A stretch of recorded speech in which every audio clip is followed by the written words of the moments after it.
శ్రీహాను మీరు ఎప్పుడు పెళ్ళా లేకపోతే ఎలా? ఇది అందరికీ ఉన్న డౌటే, నాది కాదు. వాళ్ళ తరపు నుంచి అడుగుతున్నాను. మ్యారేజ్ చేసుకుంటారా లేకపోతే చేసుకోరా, లేకపోతే కొంత టైం గ్యాప్ తీసుకుని చేసుకుంటారా?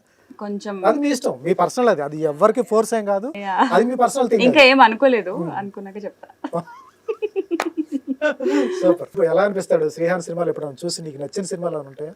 తన సెలక్షన్ కానీ నానితో పోలుస్తూ ఉంటారు, నాని అప్పుడు అలా తను యూట్యూబ్ చేసేటప్పుడు చాలా మంది అలా అంటుండేవారు. ఇప్పుడు చాలా మారిపోయింది.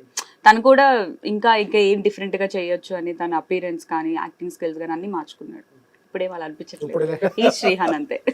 సార్ ఏం చెప్తారు మీ సినిమా? ఎందుకంటే 25th bunch of movies champion, అది కూడా సినిమా బాగా వచ్చిందట. దండోరా సినిమా, అది కూడా బాగా వచ్చిందట. ఈషా, ఇది కూడా బాగుందంట.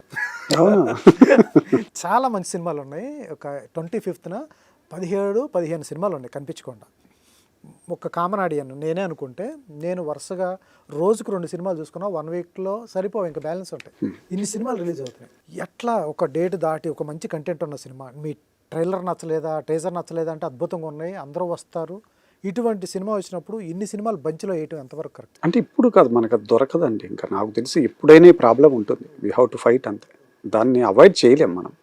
దాన్ని ఫిక్స్ అయిపోయి ఫైట్ చేయడమే మంచిది.